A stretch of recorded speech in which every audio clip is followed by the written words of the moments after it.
Hello friends, welcome to this educational platform. आप सभी का आपके अपने इस यूट्यूब चैनल पर स्वागत है।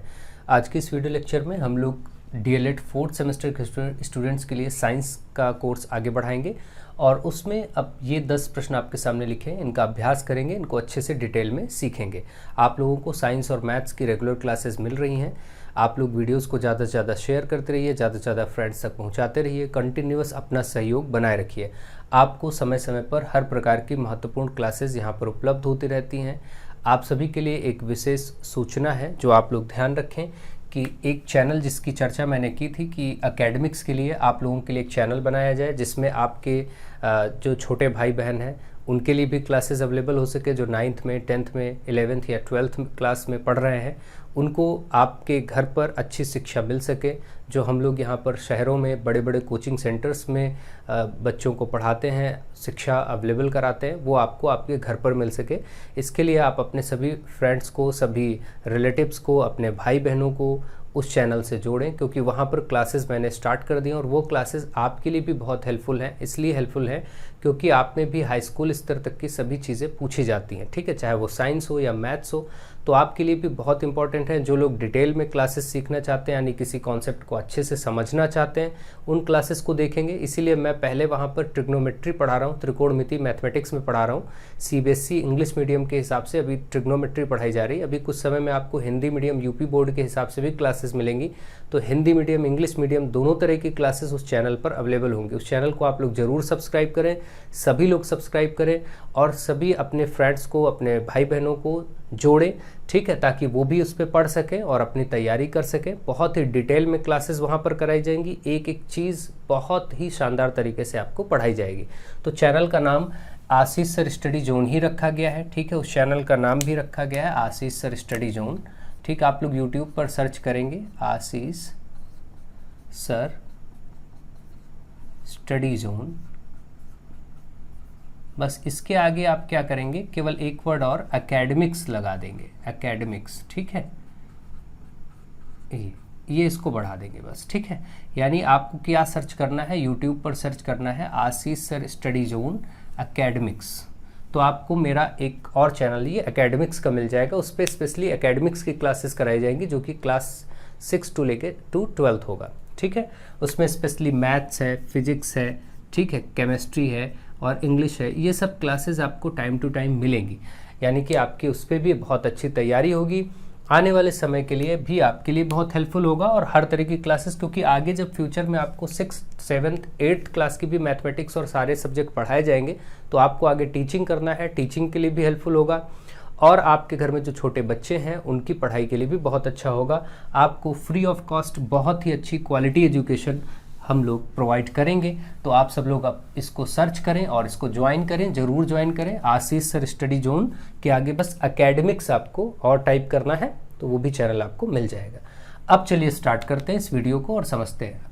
अब मुझे आशा है कि आप लोग उसको जोड़ेंगे भी और ज्वाइन करेंगे और साथ ही साथ लोगों तक शेयर करेंगे, लोगों को भी पहुँचाएंगे, उस चैनल के बारे में बताएंगे, ठीक है। चलिए देखते हैं। अब देखिए साइंस का ये पहला क्वेश्चन है आपके सामने, वैद्युत धारा के खतरों से बचाव के उपाय लिखे। ऐसे क्वेश्चंस पूछे जाते हैं, ये पूछा गया प्रश्न है। तो अभी आपने वैद्युत धारा के बारे में पढ़ा और इतना कुछ आप लोग घर में देखते हैं, इलेक्ट्रिसिटी जो वायर्स में, तारों में घर की पूरी वायरिंग हुई है, उसमें सब वैद्युत धारा बह रही होती, प्रवाहित हो रही होती। तो इससे बचने के उपाय का मतलब ये हुआ कि उसके जो खतरे हैं उन खतरों से कैसे बचा जाए। जैसे खतरे क्या होते हैं आप जानते हैं कि जैसे कोई तार कहीं पर कटा है तो उसको कटा ना छोड़ा जाए, क्योंकि उसको छूने से करंट लग सकता है। तो यानी कि आपको मालूम है कि उसके बचत के उपाय, खतरे से बचने का उपाय ये हो गया कि भाई कोई भी कटा फटा तार हो तो उसको तुरंत ही उसकी टेपिंग करनी चाहिए या उसको बदल देना चाहिए, ठीक। तो पहला उपाय हो गया इस तरीके से। ऐसे और सारे ढेर सारे उपाय वैद्युत धारा के जो खतरे हो सकते हैं कि गीले हाथों से कभी भी वैद्युत धारा यानी किसी भी ऐसे वैद्युत यंत्र को नहीं छूना चाहिए, ठीक है।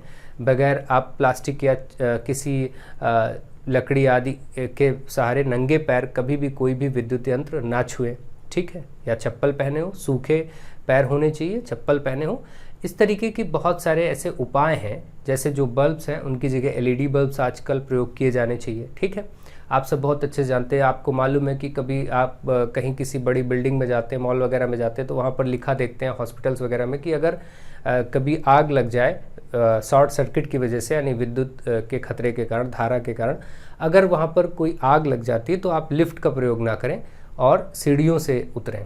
ठीक है, वो इसीलिए होता है कि अगर आग लग जाता है तो शॉर्ट सर्किट होकर लिफ्ट तो बंद हो जाएगी और आदमी उसी में फंस जाएगा। ठीक है, तो अगर वो सीढ़ियों से उतरता है उस दौरान लिफ्ट का प्रयोग करना उचित नहीं होगा। तो यही सब कुछ प्रयोग होते हैं जो विद्युत धारा के खतरों से बचाव के उपाय, इन्हीं में आप 4-5 पॉइंट लिख दीजिए, आपका हो जाएगा काम। तो ये तो बहुत सिंपल क्वेश्चन था। अगला क्वेश्चन देखिए, विद्युत धारा के चुंबकीय प्रभाव को समझिए। अब देखिए विद्युत धारा का चुंबकीय प्रभाव, मैंने आपको लास्ट पार्ट में विद्युत धारा का ऊष्मीय प्रभाव समझाया था। विद्युत धारा का ऊष्मीय प्रभाव क्या बताया था कि अगर कोई वायर है, कोई तार है, सपोज मान लीजिए ये कोई तार है, मैंने आपको समझाया था कि अगर कोई तार है और इसमें विद्युत धारा प्रवाहित हो रही है। ठीक है, अगर ये कोई तार है, मान लीजिए तांबे का है या एल्युमिनियम का, किसी का भी, और इसमें ये धारा बह रही, धारा को आई से बोलते हैं। तो धारा के बहने के कारण आप जानते हैं कि कभी कभी इस तार में यहाँ पर हीट महसूस होती, छूने पर गर्माहट महसूस होती है। तो विद्युत धारा के प्रवाह के कारण जो ऊष्मीय प्रभाव उत्पन्न हुआ, इसी को विद्युत धारा का ऊष्मीय प्रभाव कहते हैं। यानी जब विद्युत धारा प्रवाहित होती है तो कुछ तार क्या होते हैं, गर्म होने लगते हैं, और तार के धारा प्रवाह के कारण तार के गर्म होने के इस प्रभाव को विद्युत धारा का ऊष्मीय प्रभाव कहते हैं। ठीक है, तो ये बात आप समझ चुके हैं। इसी प्रकार से क्या हुआ, एक प्रयोग किया ऑर्स्टेड ने, ऑर्स्टेड का प्रयोग था ये। ठीक है, ऑर्स्टेड प्रयोग, ठीक है, ऑर्स्टेड का प्रयोग था। इन्होंने क्या प्रयोग किया, ये साइंटिस्ट का नेम है, इन्होंने प्रयोग किया और इन्होंने ये देखा कि एक अगर तार है और इसमें धारा बह रही है। ठीक है, तो धारा अगर बह रही है, प्रवाहित हो रही है, ठीक है, मान लीजिए इसमें धारा फ्लो हो रही है, तो इसके आसपास अगर हम कोई मैग्नेटिक निडल लेके जाएंगे, यानी चुंबकीय सुई, जैसे वो कंपास होता है, जो कंपास धारा मैग्नेट की डायरेक्शन को बताता है, अगर हम उसको लेके जाते हैं तो उसकी सुई में विक्षेप होने लगता है।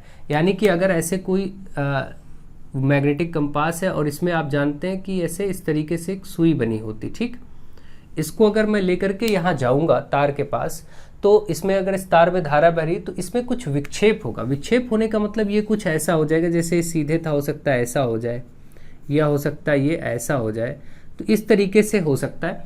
तो सीधी न रह के, सुई सीधी न रह के ऐसे विक्षेपित हो जाएगी। ठीक है, तो ये देखा गया कि कभी भी जैसे विक्षेप होना, मतलब विक्षेप ऐसे लिख दीजिएगा। ठीक है, तो आपने ये देखा कि यहाँ पर ये बताया गया कि यदि किसी तार में विद्युत धारा प्रवाहित होती है तो उसमें अगर उसके पास चुंबकीय सुई को ले जाया जाता है तो वो विक्षेपित हो जाती है।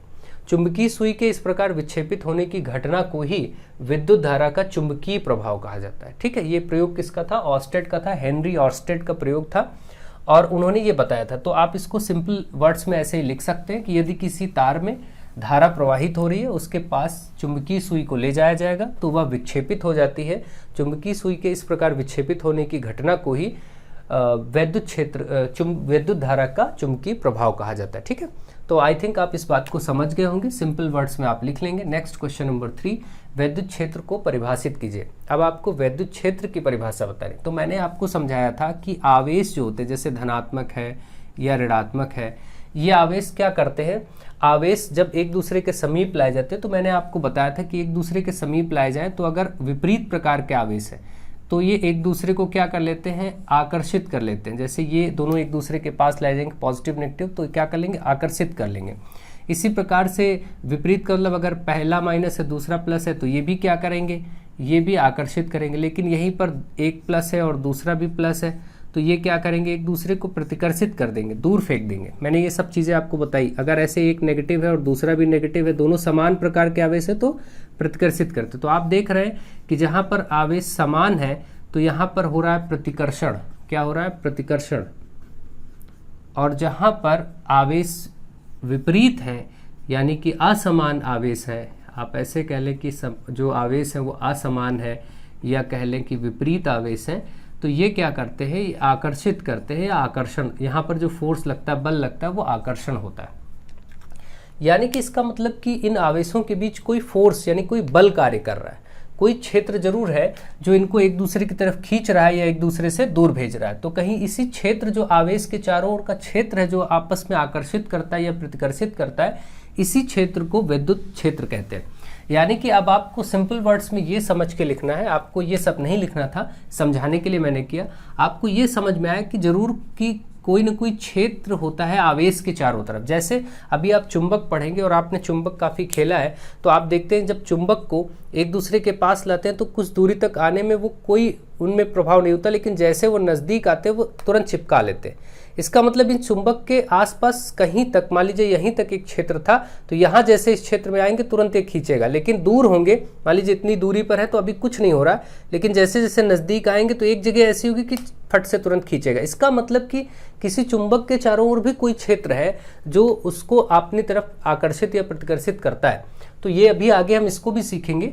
तो पहले इसी तरीके से हम वैद्युत क्षेत्र की बात करें तो वैद्युत क्षेत्र किसके कारण होता है? आवेश के कारण। जो वैद्युत क्षेत्र आपको बताना है ये आवेश के कारण होता है। तो आप इसको सिंपली समझिए कि किसी भी आवेश के चारों ओर, मान लीजिए ये आवेश है और इसके चारों ओर कुछ इतना क्षेत्र मैं बना लेता हूँ, ये कुछ ऐसा क्षेत्र है जहां पर कोई दूसरा आवेश अगर आएगा, मान लीजिए एक और आवेश मैं यहां पर लेकर के आता हूं पॉजिटिव, तो ये क्या होगा, जब यहां पर पहुंचेगा तो धीरे से, जब ये अभी तो दूर है कोई फर्क नहीं, लेकिन जैसे ये इस बाउंड्री के पास आएगा तुरंत इस पर एक बल लगेगा और बाहर की तरफ इसको फेंकेगा। ये सब आपको डायग्राम नहीं बनाना, आपको समझना है, क्योंकि मैं क्या लाया, यहाँ पॉजिटिव था मैं पॉजिटिव लाया हूँ। अगर यही चीज़ मान लीजिए मैं नेगेटिव लेके आता हूँ तो जैसे इसके क्षेत्र में आएगा तुरंत ये अपनी तरफ खींच लेगा, तुरंत ये अपनी तरफ खींच लेगा। इसका मतलब आप ये समझ रहे हैं कि किसी आवेश के चारों ओर कोई ऐसा क्षेत्र बनता है जो या तो आकर्षण बल या प्रतिकर्षण बल लगाता है किसी दूसरे आवेश पर, जो आवेश हम इसके पास ला रहे हैं।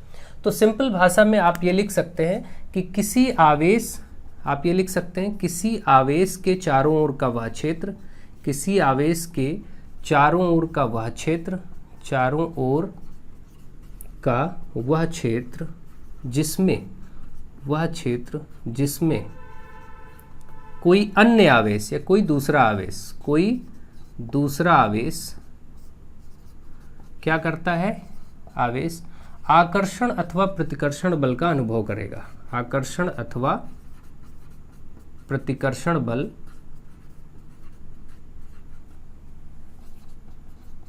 बल का अनुभव करता है,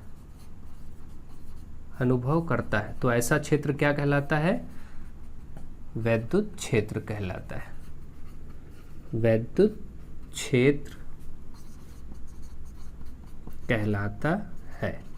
यानी आपने वैद्युत क्षेत्र की परिभाषा समझी, किसी आवेश के चारों ओर का वह क्षेत्र जिसमें कोई अन्य आवेश आकर्षण अथवा प्रतिकर्षण बल का अनुभव करता है, वैद्युत क्षेत्र कहलाता है। ठीक है, तो इस प्रकार से वैद्युत क्षेत्र की परिभाषा हो गई। आपको और ज़्यादा डिटेल में जाने की जरूरत नहीं कि इसको प्रदर्शित किससे करते हैं और ये क्या अदिश राशि सदिश राशि क्या है, बहुत सारी डिटेल है अभी आगे। ये सब 11th-12th क्लास का मैटर है, 12th क्लास में पढ़ाया जाएगा, 10th में भी पढ़ाया जाएगा।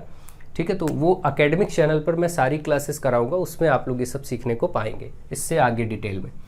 नेक्स्ट, प्रतिरोध के श्रेणी क्रम तथा समांतर क्रम संयोजन का सूत्र लिखना। देखिए जो प्रतिरोध होते हैं, प्रतिरोध का जो संयोजन होता है, प्रतिरोध का पहले प्रतीक कैसे होता है कि ये तार होता है, तार में इस तरीके से आप बनाते हैं, ये प्रतिरोध का चिन्ह है, प्रदर्शित करते हैं, इस प्रकार से संकेत होता है जो आप वायर के द्वारा इसको प्रदर्शित किया जाता है। ये प्रतिरोध को प्रदर्शित करने का तरीका है।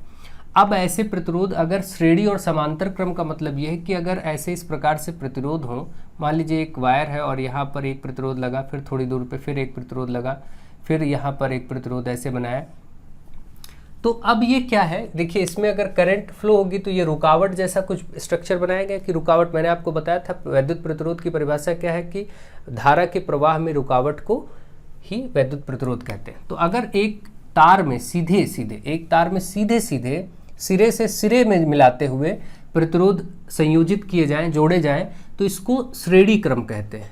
क्या कहते हैं, प्रतिरोधों का श्रेणी क्रम, जिसको सीरीज कॉम्बिनेशन बोलते हैं। ये मान लीजिए पहला प्रतिरोध है R1, इसको R2, प्रतिरोध को हम R1, R2, R3 इस तरीके से लिखेंगे। तो अगर ये इस तरीके से संयोजित है तो आप यहाँ पर जो सूत्र लिखा जाता है R टोटल, यानी टोटल कुल प्रतिरोध निकालने के लिए या तुल्य प्रतिरोध निकालने के लिए यहाँ पर नाम लिया जाता है तुल्य प्रतिरोध या फिर कुल प्रतिरोध, कुछ ऐसे नाम होते हैं, ऐसे क्रम के लिए निकालना होता है कुल प्रतिरोध या तुल्य प्रतिरोध, है ना।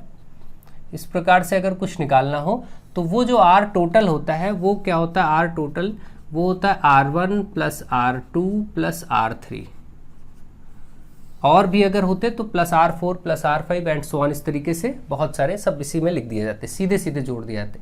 इसका मतलब अगर ऐसा कोई सवाल आपको मिले कि इस तरीके से श्रेणी क्रम में 2 ओम 3 ओम 4 ओम है तो उनको सबको बस 2 प्लस 3 प्लस 4 जोड़ दीजिए, टोटल प्रतिरोध आ जाएगा। इस पर सवाल पूछा गया लास्ट एग्जाम में। मैं जब ये चैप्टर कंप्लीट होने वाला है, हो जाएगा, तो मैं सवालों को भी करा दूंगा, न्यूमेरिकल्स भी करा दूंगा, ठीक है।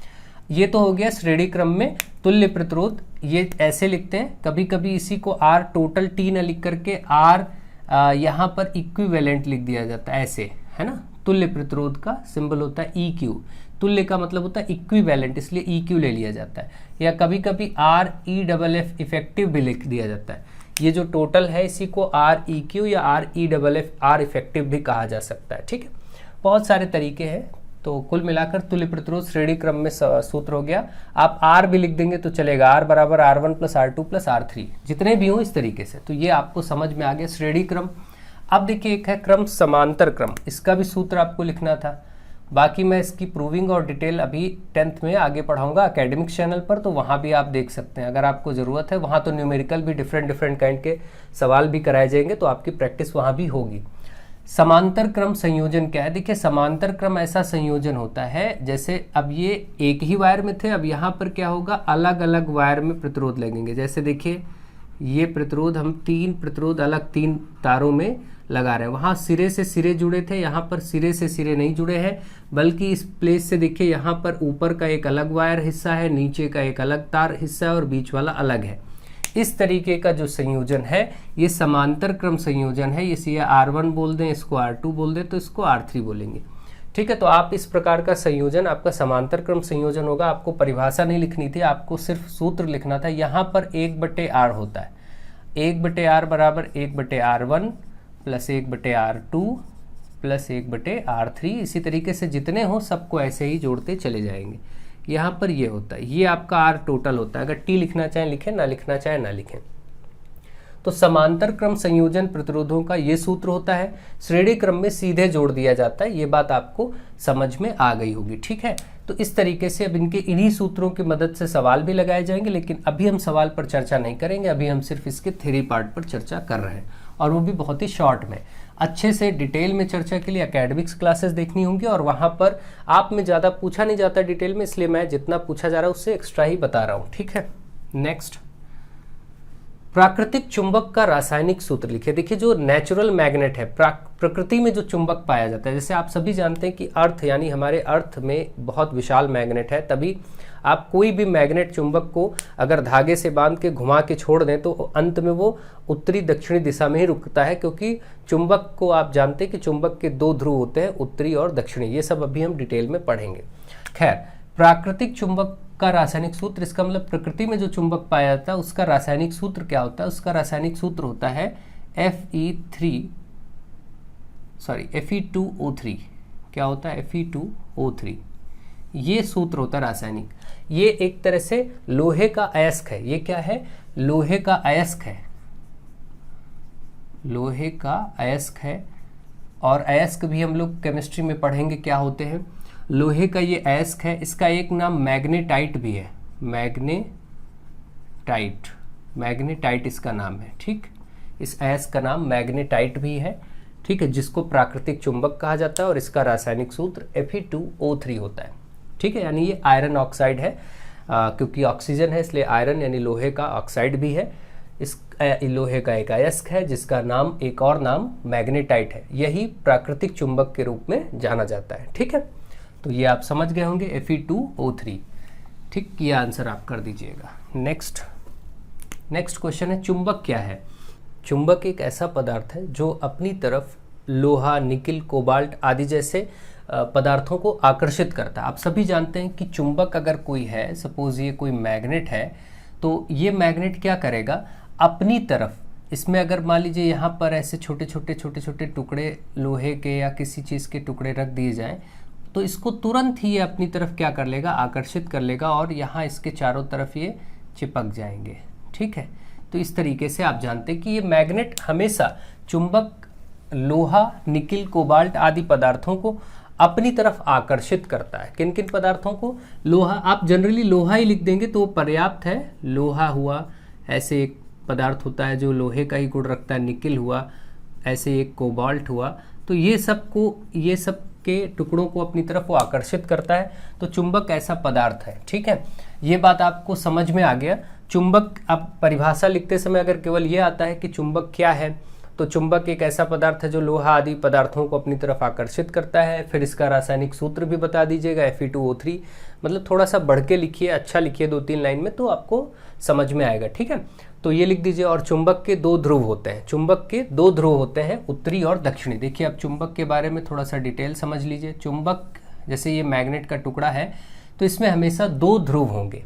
ठीक है, 2 ध्रुव होंगे। इस बात को ऐसे भी समझ सकते हैं कि 2 ध्रुव जो होते हैं उनको भी समझना हो। चुंबक के ध्रुवों को समझाइए, अगर ऐसा आ जाए प्रश्न तो क्या होगा। मान लीजिए बहुत ढेर सारे लोहे के टुकड़े के बीच में चुंबक को ऐसे डाल दिया जाए तो सारे टुकड़े इस पे चिपक जाएंगे। तो आप ये देखेंगे कि कुछ जो यहाँ का हिस्सा है, किनारों का हिस्सा, यहाँ पर कुछ ज़्यादा ही ये चिपक जाएंगे। ठीक है, मतलब आप ये पाएंगे कि यहाँ पर ढेर सारे मैग्नेट, ढेर सारे जो लोहे के टुकड़े हैं वो आपको यहाँ किनारों पर चिपके हुए दिखेंगे।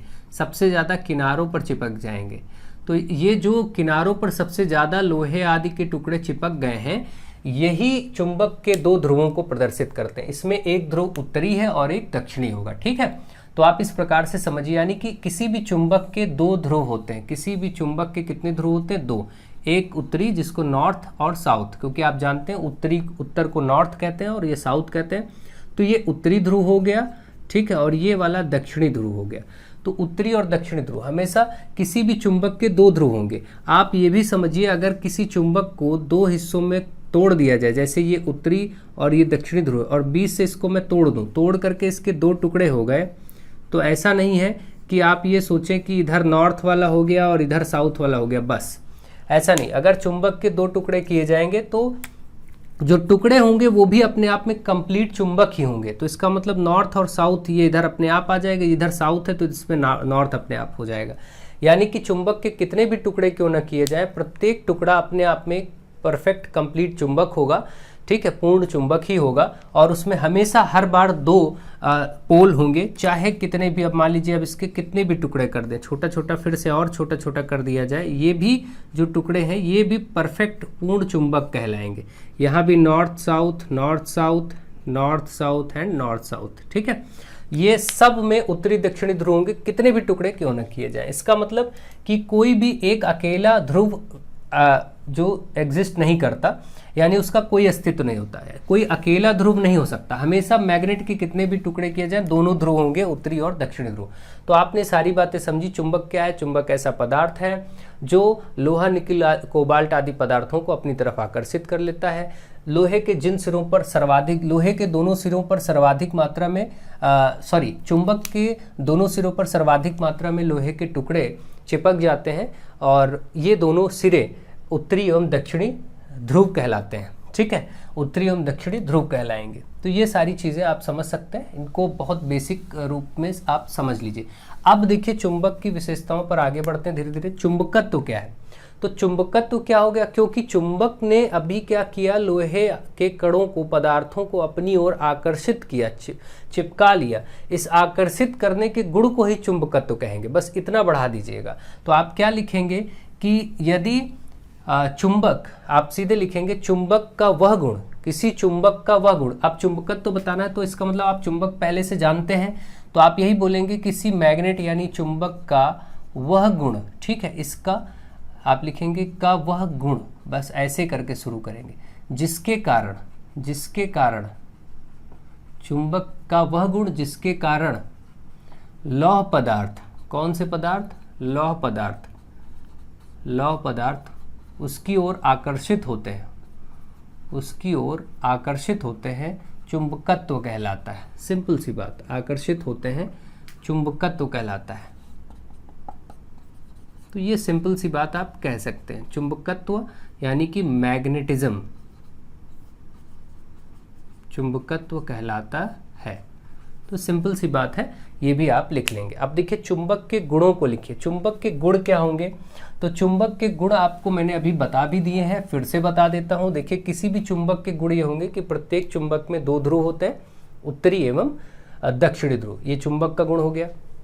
दूसरा चुंबक का गुण क्या होगा कि यदि किसी चुंबक को स्वतंत्र रूप से किसी धागे से बांधकर लटकाया जाए और उसको छोड़ दिया जाए तो वह चुंबक सदैव उत्तर एवं दक्षिण दिशा की ओर ही ठहरेगा। जो हमारे पृथ्वी की उत्तरी दक्षिणी दिशा है उधर ही ठहरेगा, क्योंकि इससे यह सिद्ध होता है कि पृथ्वी में चुंबकत्व है। ये भी प्रश्न आपसे अगर पूछा जाए कि कैसे आप सिद्ध करेंगे कि पृथ्वी में चुंबकत्व होता है, तो आप यही बोलेंगे कि यदि हम किसी चुंबक को किसी धागे से बांध करके ऐसे लटका दें, सपोज इसमें धागा, ये मान लीजिए कहीं फिक्स है और ये चुंबक है आपका, इसको अगर धागे से बांध कर लटका और फिर कितना भी रोटेट करके छोड़ दें तो ये हमेशा उत्तरी दक्षिणी ध्रुव की ओर ही रुकेगा। जिधर अर्थ यानी पृथ्वी का उत्तरी दक्षिणी दिशा होगा उधर ही रुकेगा। तो इससे यह सिद्ध होता है कि अर्थ यानी पृथ्वी में भी विशाल चुंबकत्व है। ठीक है, तो ये भी आप बता सकते हैं। तो चुंबक के गुण ये हो गए, कुछ आप ऐसे बोल सकते हो। प्रत्येक चुंबक लौह पदार्थों को अपनी ओर आकर्षित करता है। ठीक है, ये भी समझ में आ गया।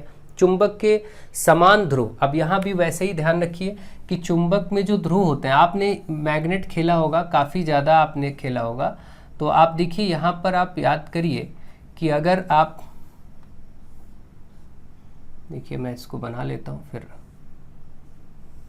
मान लीजिए ये मैग्नेट है और ये इसका नॉर्थ पोल है और ये साउथ यानी उत्तरी और दक्षिणी ध्रुव। इधर मैं नॉर्थ और साउथ बना लेता हूँ। यहाँ पर मैं नॉर्थ और साउथ, यहाँ साउथ एंड नॉर्थ ऐसे लिख लेता हूँ। देखिए इसका मतलब क्या है, अगर इनको समीप लाए, आपने देखा होगा कई बार आप जब चुंबक खेलते थे तो उसमें क्या होता था, चुंबक को लाते हैं पास में तो थोड़ा नज़दीक आके चिपका लेते हैं। कभी कभी आप कितना भी नज़दीक लाते लेकिन वो चिपकने नहीं देता, दूर फेंकता है। तो आपने ये देखा कि वो क्यों होता है, क्योंकि अगर विपरीत प्रकार के ध्रुव एक दूसरे की ओर लाए जाएंगे, जैसे इसका दक्षिणी ध्रुव और इसका उत्तरी, तो ये एक दूसरे को आकर्षित कर लेंगे, एक दूसरे को चिपका लेंगे। लेकिन अगर समान प्रकार के ध्रुव, जैसे यहाँ देखिए क्या हो रहा है, दक्षिणी इधर भी दक्षिणी इधर, अब इनको अगर समीप लाएंगे तो ये पास आएगा ही नहीं बल्कि दूर जाएगा, दूर की तरफ फेंकेगा। इस पे जो बल लगेगा वो बाहर की तरफ फेंकेगा, ये कभी समीप नहीं आने देगा। ऐसे ही अगर कोई भी आप इसमें देखें कि अगर सपोज ये यहाँ पर नॉर्थ इधर ले लेते हैं और ये साउथ ले लेते हैं, कुछ भी आप ऐसा करें, देखिए ये नॉर्थ है ये साउथ है, अब सेम ध्रुव हो गए ना, उत्तरी उत्तरी, तो भी ये बाहर की तरफ फेंकेगा, है ना। यानी आपने ये देखा कि जो समान ध्रुव होते हैं, समान ध्रुव, वो क्या करते हैं, प्रतिकर्षित करते हैं, दूर भेजते हैं, दूर फेंकते हैं। प्रतिकर्षित करना मतलब जो आकर्षित ना करे, दूर फेंके, रिपेल करना जिसको कहते हैं। समान ध्रुव प्रतिकर्षित करते हैं, ये भी चुंबक का एक गुण है। और विपरीत ध्रुव, विपरीत या असमान जैसा बोले, विपरीत ध्रुव क्या करते हैं, आकर्षित करते हैं, एक दूसरे को आकर्षित करते हैं, ये भी एक गुण है। ये आपने पॉइंट्स देख लिए, ठीक है। तो इस तरीके से आप चीज़ों को अच्छे से समझिए और ढंग से सीखिए। आप लोग वीडियोस को शेयर जरूर करते रहिए, ज़्यादा से ज़्यादा शेयर करिए, ठीक है। नेक्स्ट पॉइंट है आपका, ये भी हो गया चुंबक के गुण। 9 नंबर, चुंबकीय क्षेत्र को परिभाषित कीजिए। अब आपको चुंबकीय क्षेत्र परिभाषित करना, तो चुंबकीय क्षेत्र क्या होगा, कोई भी चुंबक होगा, ठीक है। अभी मैंने आपको बताया कि इसके पास अगर हम दूसरा चुंबक लेकर के आएंगे तो कुछ नज़दीक आएगा तो ये क्या कर लेगा, अपनी ओर इसको खींच लेगा। इसका मतलब कोई न कोई दायरा जरूर है, किसी चुंबक के चारों ओर कोई न कोई फील्ड है। मान लीजिए ऐसी कोई फील्ड है, मान लेते हैं इतनी दूर तक है कि इसमें अगर अब कोई दूसरा चुंबक अगर यहाँ पर कहीं किसी तरफ भी लेके आया जाएगा, मान लीजिए दूसरा चुंबक ला रहे हैं, यहाँ कहीं बाहर है तो इस पर कुछ नहीं होगा, कोई फोर्स महसूस नहीं होगा। लेकिन जैसे ही ये यहाँ पर आएगा, इस तरीके से इस बाउंड्री को छुएगा, यहाँ तक आप इसको जैसे लेकर के आएंगे, बस तुरंत ये अपनी ओर आकर्षित कर लेगा, यानी आकर्षण और प्रतिकर्षण बल का अनुभव होने लगेगा। या तो खींच लेगा और या समान ध्रुव आ रहा होगा तो बाहर फेंक देगा। यानी कि इस दूसरे चुंबक पर आकर्षण या प्रतिकर्षण बल का अनुभव होगा जब वह इस क्षेत्र में आएगा। तो इसका मतलब यह हुआ कि किसी चुंबक के चारों ओर कोई न कोई ऐसा क्षेत्र जरूर है जो दूसरे चुंबक पर आकर्षण या प्रतिकर्षण बल लगाता है। तो हम सिंपल सी बात ये बोल सकते हैं कि किसी भी चुंबक के चारों ओर का वह क्षेत्र जिसमें कोई अन्य चुंबक या चुंबकीय पदार्थ, चुंबक भी कह सकते हैं, चुंबकीय पदार्थ भी कह सकते हैं, ठीक है। तो किसी भी मैग्नेट यानी चुंबक के चारों ओर का वह क्षेत्र जिसमें कोई अन्य चुंबक आकर्षण अथवा प्रतिकर्षण बल का अनुभव करता है वो चुंबकीय क्षेत्र कहलाता है। यानी किसी चुंबक के चारों ओर का वह क्षेत्र जिसमें कोई अन्य चुंबक अथवा लौह पदार्थ या चुंबकीय पदार्थ आकर्षण अथवा प्रतिकर्षण बल का अनुभव करते हैं चुंबकीय क्षेत्र कहलाता है। ठीक है, तो क्या बोला आपने, किसी भी चुंबक के चारों ओर का वह क्षेत्र जिसमें कोई अन्य चुंबक या लौह पदार्थ या चुंबकीय पदार्थ आकर्षण अथवा प्रतिकर्षण बल का अनुभव करते हैं चुंबकीय क्षेत्र कहलाता है। ये हो गया परिभाषा। ठीक है, नेक्स्ट आपके पास है चुंबकीय बल रेखाओं की विशेषताएं। अब चुंबकीय बल रेखा यानी चुंबक के चारों ओर एक क्षेत्र है और जो क्षेत्र है वो किसका क्षेत्र है, बल का ही क्षेत्र है, तभी तो बल अनुभव करते हैं, आकर्षण या प्रतिकर्षण बल ही तो होता है, तो इसी को बोलते हैं चुंबकीय बल रेखाएं। अब इनकी विशेषता, चुंबक के चारों ओर क्या होगा, बल रेखाएं होंगी और जो कि जैसे ये नॉर्थ और साउथ है तो हमेशा उत्तरी ध्रुव से ये बल रेखाएं निकलती हैं और दक्षिणी ध्रुव की तरफ एंटर करती है और ये अंदर एक क्लोज्ड, ठीक है, एक पूरा अंदर की तरफ होती, कभी ऐसा नहीं कि यहाँ पर ख़त्म हो जाए, ये ऐसे निकलेंगी और ये इस तरीके से अंदर की तरफ भी होंगी। ठीक है, यानी आप देखेंगे कि हमेशा इन्हीं बल रेखाओं को चुंबकीय बल रेखाएं कहते हैं। चुंबकीय बल रेखाएं उत्तरी ध्रुव से निकलती हैं और दक्षिणी ध्रुव की ओर जाती हैं। ठीक है, तो आप चुंबकीय बल रेखाओं की विशेषता में क्या कहेंगे कि ये चुंबकीय बल रेखाएं, जो चुंबकीय बल रेखाओं की विशेषता में पहली विशेषता कि चुंबकीय बल रेखाएं सदैव उत्तरी ध्रुव से दक्षिणी ध्रुव की ओर चलती हैं और ये हमेशा एक पूरा क्लोज्ड कर्व बनाती हैं, क्लोज्ड लूप बनाती हैं, यानी बंद परिपथ बनाती हैं। ठीक है, ये हमेशा एक बंद परिपथ बनाती हैं। ठीक, ये हो गया। अब इसके बाद जितनी भी ये बल रेखाएं निकलेंगी सब ऐसे ही दिखाई जाएंगी इसी के अंदर। ठीक है, इसी तरीके से। ठीक है, तो आप ये चीज समझ रहे हैं कि हाँ, चुंबकीय बल रेखाओं की दिशा सदैव उत्तरी ध्रुव से दक्षिणी ध्रुव की ओर होती है, पहली विशेषता। ये कभी एक दूसरे को देखिए काटती नहीं है। देख रहे हैं आप कि कितनी भी बल रेखाएं क्यों ना आप निकाले, ये इस प्रकार से निकलेंगी और ये कभी एक दूसरे को काटेंगे। ऐसा नहीं कि एक बल रेखा जा रही हो एक ने ऐसे काट दिया, ये कभी काट नहीं सकती, प्रतिच्छेद नहीं कर सकती। यानी चुंबकीय बल रेखाएं कभी भी एक दूसरे को काटती नहीं है या प्रतिच्छेद नहीं करती। दूसरी विशेषता हो गई।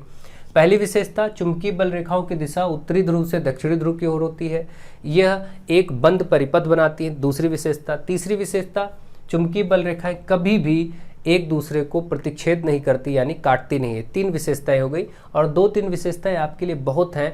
और चुंबकीय बल रेखाओं की संख्या ध्रुवों की तरफ अधिक होती है, यानी चुंबकीय बल रेखाएं सर्वाधिक जो मजबूत होती हैं वो ध्रुवों पर होती हैं और बाकी क्षेत्र जो होता है मध्य का क्षेत्र वो कमजोर होती है। ठीक है, तो मुझे आशा है कि आप लोगों को चुंबकीय बल रेखाओं के बारे में भी अच्छे से सब समझ में आ गया होगा। यही कुछ आपके प्रश्न इसी प्रकार से पूछे जाते हैं, आप इनके उत्तर लिख पाएंगे और मैं आशा करता हूं कि आपको अच्छे से सारे लेक्चर्स समझ में आ रहे होंगे, आपके लिए यूज़फुल होंगे, उपयोगी होंगे। बस आप लोग क्या करिए, आप लोग मेरा नया चैनल एकेडमिक्स वाला ज़रूर ज्वाइन कर लीजिए। यूट्यूब पर सर्च करिए आशीष सर स्टडी जोन, आशीष सर स्टडी जोन। ठीक है, इसको सर्च करके ज्वाइन कर लीजिए और सभी फ्रेंड्स तक पहुंचा दीजिए, फॉरवर्ड कर दीजिए आशीष सर स्टडी जोन। और इसके आगे बस केवल आपको एकेडमिक्स और टाइप करना है। ठीक है, ऐसे बस आपको वो चैनल भी मिल जाएगा और आप लोग उसको ज्वाइन कर लीजिए। ज्वाइन करके सभी फ्रेंड्स को ज्वाइन करा दीजिए। ठीक है, उस पर एकेडमिक्स की बहुत अच्छी क्लासेस मिलेंगी। सो आई होप आपको अच्छे से सारी चीज़ें क्लियर हो गई होंगी। So thank you to all of you.